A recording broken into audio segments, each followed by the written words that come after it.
think what's happening is that a lot of people, myself included, I think we recognize that this is going to be and is the beginning of a huge cultural movement.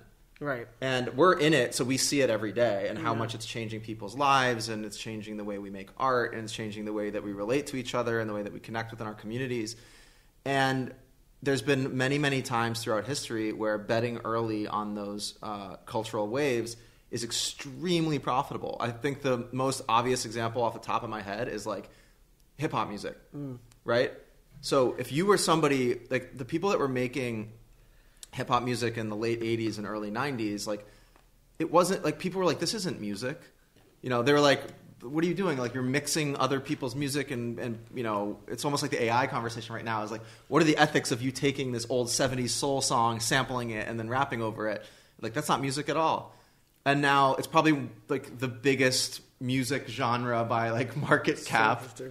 And those people that in the early 90s were just like, you know, rapping on stoops in Brooklyn are now like the Jay-Z's of the world, who are these, you know, billionaires who bet really early on cultural shifts. So what's happening right now is that, and the other thing I'll say about hip-hop, which is really interesting, is like that was enabled by advances in technology that people used in order to create new art forms. And that's exactly what's happening now with blockchain and smart contracts. So we're in like the late 80s, early 90s version of crypto art.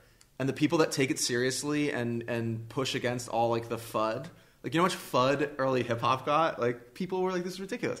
So we're in that stage right now, and the people who stick with it and use the technology and make it through the gauntlet of, you know, the mental health, the ability to stay relevant, the ability to adapt to new technologies, those people are going to be like the Jay-Z's and the, you know, P. Diddy's. Yeah, you got like Run DMC, and like, Dr. Dre.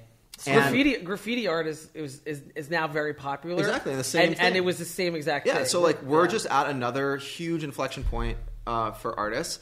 And just to tie this back to the original conversation is like CAA is looking at this and being like, let's get ahead now. We're going to sign these people that makes a lot more who sense. have a lot of potential to become those like mega stars when this is just such an everyday thing for people.